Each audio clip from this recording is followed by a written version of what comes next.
ये अच्छा है। कार्य कारण कर्तृत्वे हेतुः प्रकृतिरुच्यते। पुरुषः सुख दुःखानां भोक्तृत्वे हेतुरुच्यते। यानी निर्माण का जो बोल रहे हैं, जो कार्य कारण है जो बोल रहे हैं, जो ये क्रिएशन हम बोलते हैं, निर्माण जो हुआ है, इसके मामले में प्रकृति ही हेतु है। प्रकृति इज रेस्पॉन्सिबल। कार्य कारण जो बोलते हैं हम लोग, कॉज एंड इफेक्ट। यानी मैंने अभी एक पत्थर फेंका तो नीचे गिर गया। अभी जो सेब है लटक रहे, वो नीचे गिरता है, ऊपर नहीं चला जाता है। तो ये सब कॉज एंड इफेक्ट है। ये जो प्रकृति के नियम है, इसके लिए प्रकृति हेतु है पक्का। लेकिन बहुत क्लियरली बोल रहे हैं, सुख दुख का हेतु जीव ही है। तो क्यों? क्योंकि जो होता है, ये हम लोग को क्लियर कर देंगे। जो घटना है, इंसिडेंट्स जो बोलते हैं, सिचुएशन जो बोलते, घटना जो घटती है बाहर घटती है, जरूर घटती है, प्रकृति में ही घटती है। अभी जो सूर्योदय सूर्यास्त हो रहा है, प्रकृति में ही हो रहा है। जो कृमि आते हैं, कीटाणु आते हैं, कोविड होता है, ये सब जो भी पैदा होते हैं, ये सब प्रकृति में होता है। लेकिन जो भावना है वो प्रकृति में नहीं हो रहा है। जो भावना है वो हमारे मन में हो रहा है, और वो है सुख दुख का कारण, हेतु, रेस्पॉन्सिबल। तो रेस्पॉन्सिबल कौन है सुख दुख का? हम, जो हम समझते हैं हम है, जो मन है, या जो हम खुद को भी समझ रहे हैं। अगर सुखी दुखी है तो हम जिसको समझ रहे हैं हम है, उधर सुख दुख हो रहा है। और जहां पे जो घटना है जरूर प्रकृति में घट रही है। तो घटना घटने से सुख दुख नहीं होता। सुख दुख हमारी भावनाओं से घटता है, हमारी भावनाओं से होता है।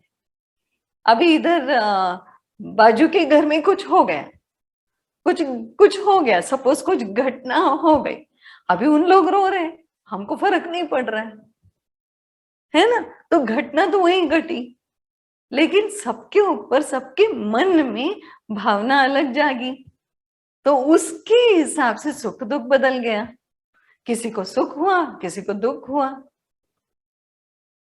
अभी हर एक के जीवन में या हर एक के नजदीक में जो प्रकृति है, वहां अलग अलग कुछ तो घटता है, और उससे अलग अलग किसी को सुख होता है, किसी को दुख होता है। तो कृष्ण बोल रहे हैं घटनाएं तो घटेंगी प्रकृति में, और प्रकृति ही रिस्पॉन्सिबल है उसके लिए, लेकिन हेतु तो प्रकृति है। लेकिन जो सुख दुख है उसके लिए प्रकृति हेतु नहीं है। जीव बोलो, पुरुष बोलो, जो बोलो, वो ही रिस्पॉन्सिबल। तो यहाँ हम लोग को ध्यान देना है। तो इसमें ये समझना है कि पुरुष जो है, जैसे दीदी ने वर्ड यूज किया, निर्दोष है। पुरुष निर्दोष है। तो हम जो एक्चुअली हम हैं, निर्दोष है, इट्स अनएफेक्टेड। उसके ऊपर कुछ नहीं पाप पुण्य लग रहा, वो सब मन तक ही सीमित है, पाप पुण्य सुख दुख सब कुछ। पुरुष क्या है? पुर जो बोलते हैं, उसमें जो रहने वाला पुरुष। तो क्षेत्र क्षेत्रज्ञ उससे आया। तो ये क्षेत्र में जानने वाला जो रहता है वो क्षेत्रज्ञ, वो पुरुष। इसके लिए नागपुर, सोनपुर, कानपुर, ये पुर क्यों बोलते हैं? इट्स अ विलेज, एक स्थल है, एक जगह है जहां बहुत सारे लोग रह रहे हैं। तो अब ये शरीर में करोड़ों कीटाणु रह रहे, पता है?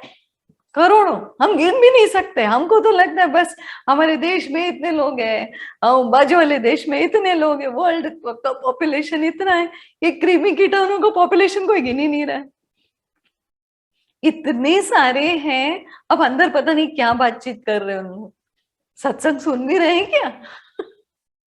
कीटाणु।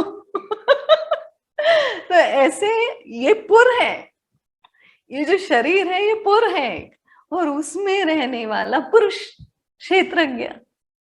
तो वो पुरुष निर्दोष है, उसको कुछ टच नहीं कर सकता है, उसके ऊपर कुछ आरोपण नहीं होता है। जैसे दीदी ने रज्जु और सर्प का बताया, जो सर्प जा रहा है तो हमको लगा कि रस्सी है, उसमें हमको सांप दिख रही है, क्यों? अंधेरा है। तो किसी ने लाइट लगाया तो बोले देखो देखो कहाँ है, ये तो रस्सी है, सांप है ही नहीं। तो ऐसे हमको कौन उठा के बोला तू क्या है, तू शरीर है, तू क्या शरीर समझता है, उठ, तू तो आत्मा है।